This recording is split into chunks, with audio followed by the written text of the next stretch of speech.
atau yang lebih dikenal MT Farm adalah peternakan pembibitan domba yang dirintis pada tahun 2002 dan dilegalkan pada tahun 2004. MT Farm ini didirikan oleh sejumlah alumni IPB Fakultas Peternakan. Tujuan didirikannya MT Farm ini adalah untuk kebutuhan kurban. Lebar ya, 1,5 meter bisa dikali 2 meter. Peternakan MT Farm ini sudah semakin berkembang pesat hingga saat ini. Dari yang awalnya hanya memiliki 80 ekor kambing dan domba, saat ini MT Farm sudah memiliki lebih dari 1000 ekor kambing dan domba.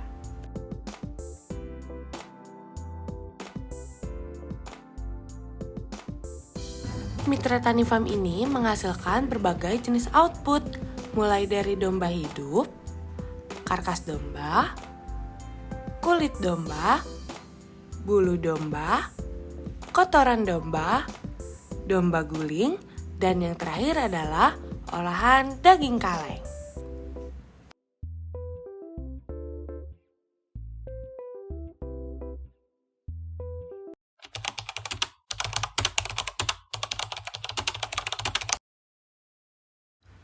Supply chain adalah jaringan yang melibatkan berbagai pihak, aktivitas, informasi, dan sumber daya yang digunakan untuk menghasilkan dan mengantarkan produk atau jasa kepada pelanggan.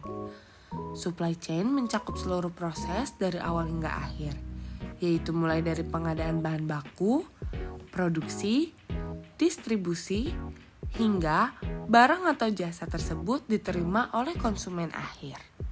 Supply chain pada CV Mitra Tani Farm terdiri dari 4 komponen utama. Yang pertama yaitu supplier. Supplier pada CV Mitra Tani Farm antara lain yaitu Mitra Plasma sebagai penyedia bibit domba, Petani Rempah sebagai penyedia bahan bumbu makanan, dan Abata Kausar sebagai penyedia kemasan kaleng. Komponen kedua adalah MT Farm yang berperan sebagai pembudidaya sekaligus pengolah. Komponen ketiga adalah distributor. Distributor yang dimaksud adalah farm store atau toko milik Mitra Tani Farm itu sendiri, ataupun perusahaan ekspedisi untuk pembelian melalui e-commerce. Komponen terakhir yaitu konsumen. Konsumen berperan sebagai pengguna produk akhir sekaligus pendorong utama komponen lainnya.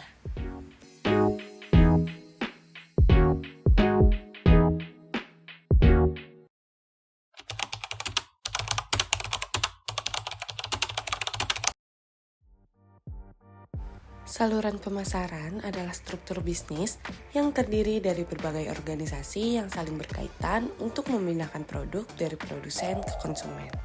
Di MT Farm terdapat 2 saluran pemasaran, yaitu yang pertama dimulai dari Mitra Plasma, kemudian MT Farm, dan yang terakhir adalah konsumen.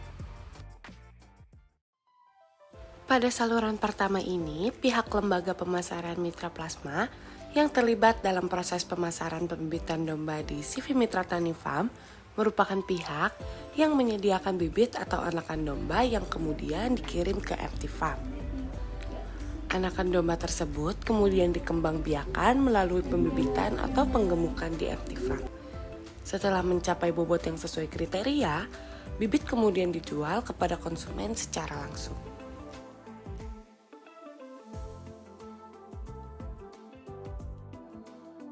Nah, untuk saluran yang kedua, dimulai dari Mitra Plasma, kemudian ke MT Farm, lalu ke marketplace atau e-commerce, dan yang terakhir adalah konsumen.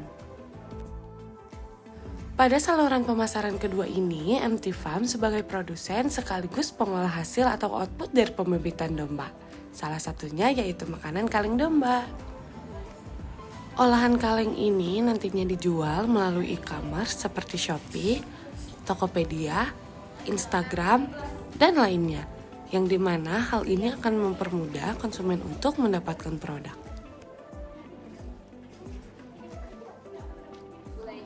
Pengiriman makanan kaleng domba ini dilakukan melalui ekspedisi. Namun, dari MT Farm juga menyediakan mobil Grand Max untuk mengantar pesanan makanan kaleng yang kurang lebih sebanyak 500 pieces untuk wilayah yang bisa dijangkau.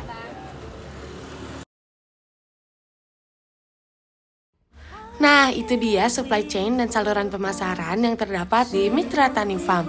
Wah, ternyata ada beberapa pemasok untuk MT Farm dan ada 2 saluran pemasaran ya di MT Farm. Semoga video OY kali ini dapat memberikan pengetahuan baru untuk teman-teman semua. Terima kasih sudah mendengarkan dan menonton video ini. Kami dari OY Nation pamit undur diri. Dadah!